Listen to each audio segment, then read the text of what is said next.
दुनिया की मंगल कामना के लिए घोड़ा कटोरा और गिरियक की पहाड़ी के नज़दीक है। साथ ही यहाँ पे बौद्ध एक इंटरनेशनल प्रोग्राम आयोजित किया जा रहा है जो साहित्य के ज्ञान से विभूषित भगवान बुद्ध के ऐसे जो दो शिष्य महान सरिपुत्र विभूति हुए का भगवान बुद्ध के परिनिर्वाण यही शिष्य समिति में हुआ था। सारिपुत्र और मोगलान और यहाँ जिसके पे बारे में अभी चर्चा नव में नालंदा बात आई महाविहार के द्वारा एक कि कार्यक्रम काराकों में आयोजित किया जा रहा इन्हें है। बुला लिया गया। आज एक बार पुनः उन्हें समाज के आप सामने देख सकते हैं। लाने का हम नालंदा महाविहार कर रहा है।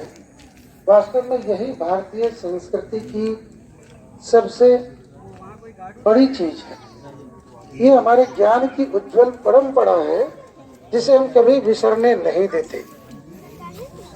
अनादि काल से भारतवर्ष की जो संस्कृति बची हुई है वो इसी कारण से कि समय समय पर कोई न कोई ऐसा सम्मानित व्यक्ति इस धराधाम पर आता है जो अपने पूर्वजों की कीर्ति को अमर करने का कार्य करता है। और आज नव नालंदा महाविहार संस्कृति मंत्रालय की ओर से स्थापित यह विश्वविद्यालय पूरी देश और दुनिया के सामने यही कार्य कर रहा है। हम सबों की शुभकामना है इस प्रकार का कार्य काफी दूर दूर तक फैले पहुंचे और बौद्ध धर्म की जो मूल बातें हैं और देश दुनिया के कल्याण की जो बातें हैं वो समाज में जन जन तक फैले। इसी कामना के साथ मैं अपनी वाणी को विराम देता हूँ। धन्यवाद।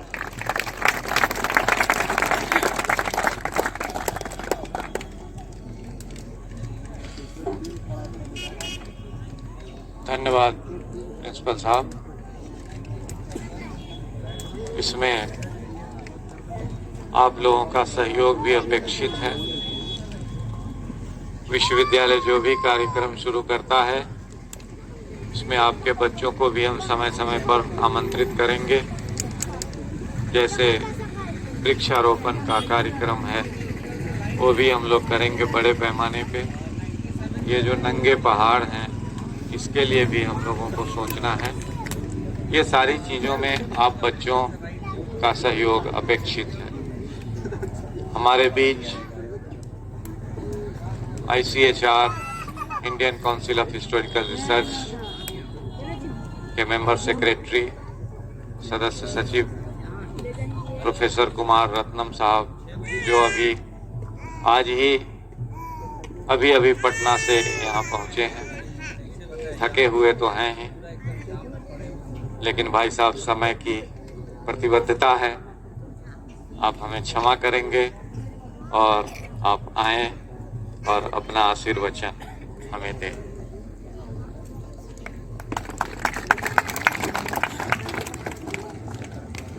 धन्यवाद पुरुषोत्तम जी, आपने समय की प्रतिबद्धता कह के मुझे आशीर्वचन के लिए कहा है तो मैं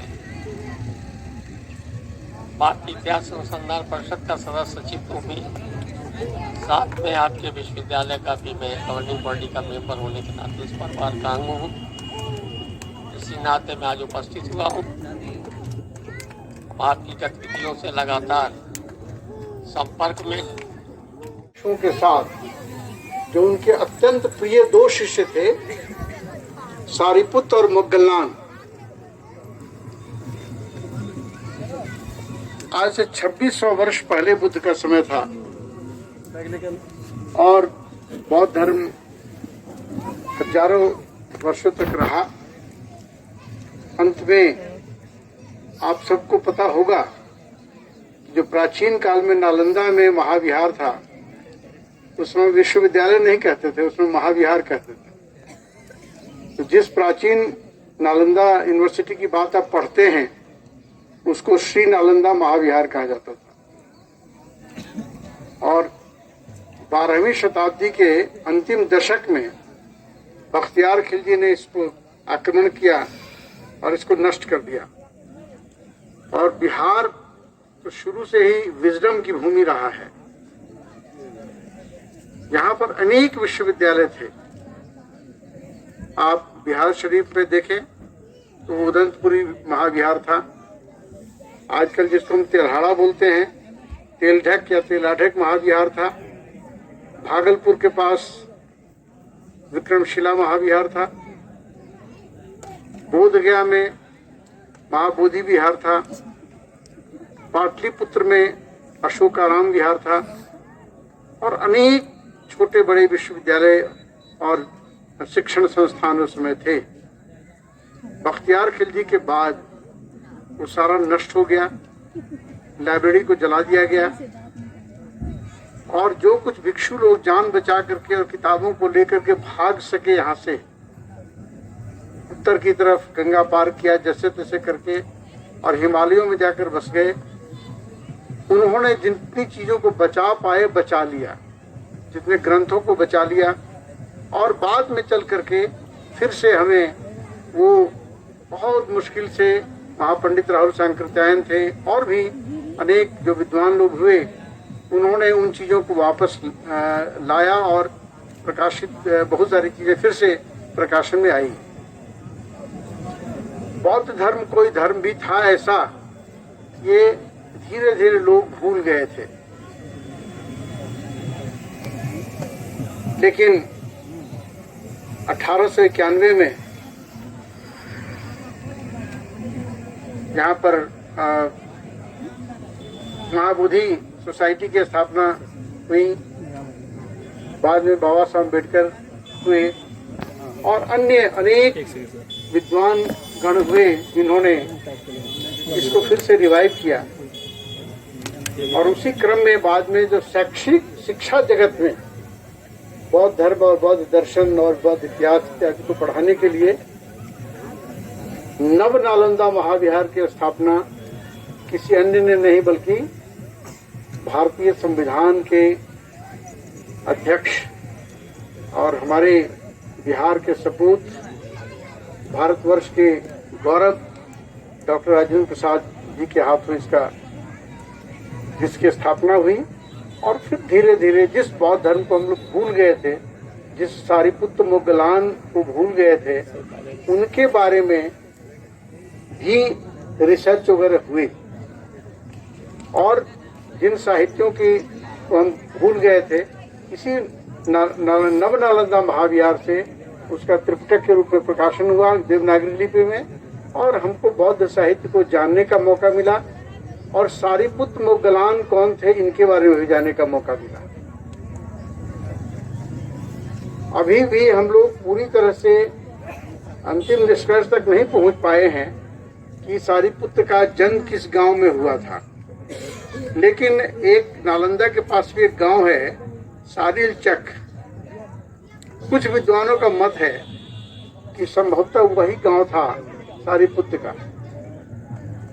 हालांकि अभी तक अंतिम रूप से हम लोग इस निष्कर्ष पर नहीं पहुंचे हैं। यहाँ इस पहाड़ी पर एक सारिपुत्र स्तूप है और बौद्ध साहित्य में वर्णन मिलता है, जैसा कि प्रोफेसर पुरुषोत्तम जी ने बताया, कि यह उल्लेख मिलता है कि एक नदी है और नदी के किनारे उस समय से मेले लगते थे और इसी मेले में सारिपुत्र और मोगलान की भेंट हुई थी आपस में। ठीक है, ओके। और दोनों मित्र बने थे। बौद्ध साहित्य में यह भी मिलता है कि पिछले 7 पूर्व जन्मों से वो किसी न किसी रूप में एक दूसरे के मित्र हुआ करते थे और जो बुद्ध के समय जब सारिपुत्र और मोगलान के रूप में जब जन्म हुआ, फिर से इनका पुनर्मिलन हुआ और बुद्ध के परम प्रिय शिष्य बन गए। बुद्ध इनको सारिपुत्र को धम्म सेनापति कहते थे। धर्म सेनापति, सेनापति कौन होता है? जो देश की रक्षा करे और और लोगों को निर्भय बनाए। तो धम्म सेनापति के रूप में सारिपुत्र ने बुद्ध वचनों की रक्षा की और जो उसको गलत ढंग से समझने का यत्न कर रहे थे उनको भी समझाया। और मोगलान को महारिद्धिमान कहते थे, बहुत बड़ा वो उनको रिद्धि सिद्धि प्राप्त थी। आज से 15 दिन के बाद महामोगलान का भी दिवस है और हमारे नालंदा के पास ही गांव है, क्या नाम है गांव का?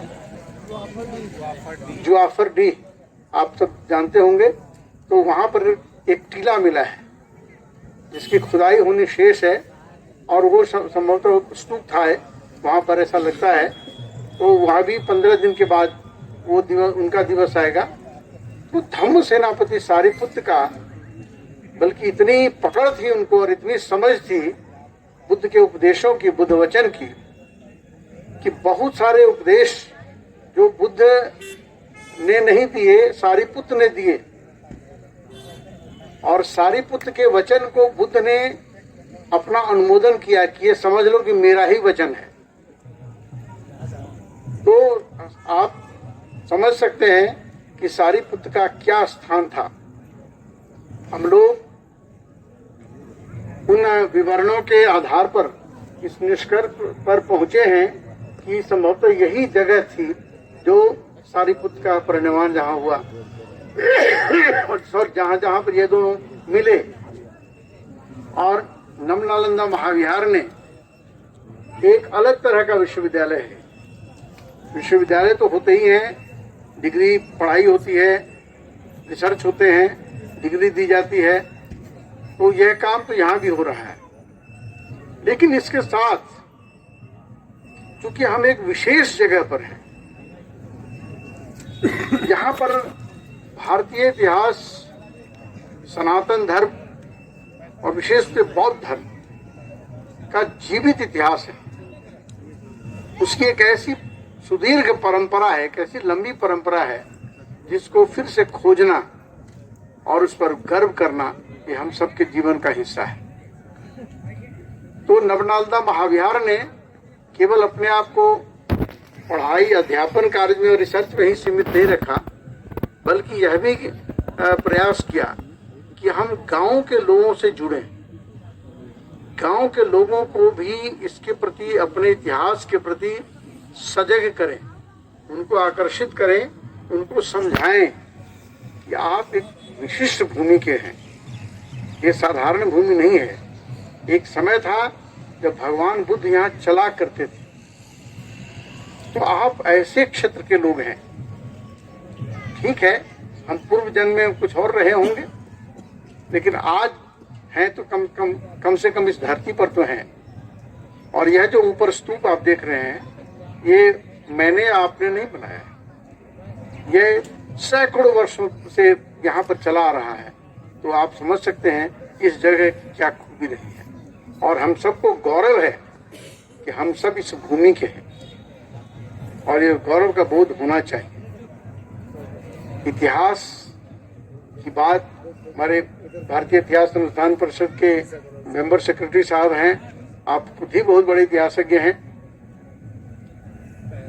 तो इतिहास कई बार क्या होता है कि जो चीजें हमारे विद्वानों ने लिखी वो हमें देखने को मिलती है, पढ़ने को मिलती है। और कई बार ऐसा भी होता है कि कुछ लोग पूरी तरह से जानकारी नहीं रहती तब भी इतिहास कुछ लिखते हैं। तो इतिहास क्या होता है कि भले ही वो मृत के बारे में हो, लेकिन इतिहास कभी मृत नहीं है, उसमें सतत शोध होता रहता है और नए नए तथ्य उद्घाटित होते रहते हैं, और पुराने जो भ्रम कहीं पर फैले हुए हैं उनको भी दूर करके और सच्चा इतिहास लिखने का अवसर मिलता है। जो हमारे लोग हैं, जो लोक परंपरा में बहुत सारी ऐसी बातें हैं, जो लोक गीत गाते हैं, हम लोग कहानियां कहते हैं, उनमें भी इतिहास छिपा हुआ है। अब बड़े बुजुर्ग अगर जो हैं उनसे आप पूछेंगे तो वो कुछ ऐसे समय की बात बताएंगे जो हम नहीं जानते हैं, उन्होंने देखा है, और उसको अगर उन चीजों को लिख लिया जाए तो वही प्रमाण हो जाता है, हमारे लिए आगे का विवरण बन जाता है। तो ये हम लोग भारतीय इतिहास अनुसंधान परिषद भी यह काम कर रहा है। एक और बहुत बड़ी संस्था है, हमारे देश का संगठन है अखिल भारतीय इतिहास संकलन योजना, उसका भी यह काम है। ये जो बिखरे हुए इतिहास के पन्ने हैं, ये कहानियां हैं जो मौखिक रूप से है, जो केवल परंपरा में है, जो लोक गीतों में है, ना नृत्य गान में है, उनको भी हम कैसे कलेक्ट करें। और केवल अकबर बाबर का इतिहास इस भारत का इतिहास नहीं है, इस गांव का भी कुछ हो सकता है ऐसा जिसके बारे में लिखा जाए तो यह भी इतिहास बन जाता है। तो हमें सारीपुत्र के बहाने, मुगलान के बहाने या अन्य जो महापुरुष हुए हैं जिनके बारे में हम कुछ कुछ समझ पाए, लिख पाए, उनके बारे में अधिक से अधिक जानकारी प्राप्त करें तो हम सब के लिए गौरव का विषय होगा। आज एक ऐसा अद्भुत संयोग है, ये कार्तिक पूर्णिमा का दिन सनातन परंपरा में बहुत पवित्र दिन होता है। इसमें नदियों में, तालाब में स्नान करके गंगा स्नान करते हैं। आज गुरु नानक देव की जयंती है। सिखों के लिए गुरु नानक देव जी इतने बड़े संत थे जिन्होंने पूरे एक समय में भारतीय समाज को एक नई दिशा दी। आज हमारी वीरांगना महारानी लक्ष्मीबाई का जन्मदिन है। महारानी लक्ष्मीबाई के नाम से हमारे बच्चे, खास करके स्कूल के बच्चे, आप सभी परिचित होंगे। 1857 की क्रांति में कितना बड़ा उनका योगदान रहा। अपने बच्चे को पीठ पर लाद करके और वो लड़ती रहीं और अपने को बलिदान दिया। तो ये हम सब के लिए बहुत गौरव का दिन है। इसलिए हालांकि वो कार्तिक पूर्णिमा का दिन 19 नवंबर के हिसाब से उनका दिन पड़ता है, लेकिन आज कुछ ऐसा अद्भुत संयोग है, हम सब के लिए बहुत ही गौरव का दिन है। मैं फिर से आप सबको बहुत बहुत शुभकामनाएं देता हूं, बधाई देता हूं और सबों को धन्यवाद देता हूं। विशेष रूप से हमारे दोनों विद्यालयों से आए हुए बच्चों का कि आप जब भी आप भी ऐसी धरती पर हैं जो अन्य विद्यालयों की तरह, तो विद्यालय तो सब जगह होते हैं, लेकिन आप नालंदा और राजगृह की धरती पर हैं। ये एक विशेष ऐतिहासिक धरती है और इसकी परंपराओं से आपको परिचित होना चाहिए। और जब आप परिचित होंगे, यहाँ के गौरवमय इतिहास को जानेंगे, तो आपके अभी अपन स्कूल में पढ़ रहे हैं, 10th में हो सकते हैं, 12th में हो सकते हैं, जब और आगे बढ़ेंगे आपको सिविल सर्विसेज देने हैं और तरह तरह के कॉम्पिटिशन्स देने हैं, तो आपको कई बार ये पूछा जाएगा कि राजगीर की क्या खूबी है, नालंदा की क्या खूबी है, नालंदा के क्या इतिहास है, गिरियक का क्या इतिहास है, सिलाव का क्या इतिहास है। तो ये आपको, अगर आपको ऐसे भी पता हो जाना चाहिए, कोई आवश्यक नहीं कि किताबें पढ़े तो ये आप बहुत ही प्रिविलेज्ड हैं कि आप ऐसी जगह पर हैं। मैं आपको फिर से आपके उज्जवल भविष्य की कामना करता हूं। आपके दोनों विद्यालयों के प्राचार्य को बहुत धन्यवाद देता हूं कि आप बहुत ही शॉर्ट टाइम इन्विटेशन पर आपने अपने बच्चों को यहाँ लाने का यत्न किया। आपको भी बहुत बहुत धन्यवाद। बच्चों को बहुत बहुत शुभकामनाएं और सभी ग्रामवासियों को बहुत धन्यवाद।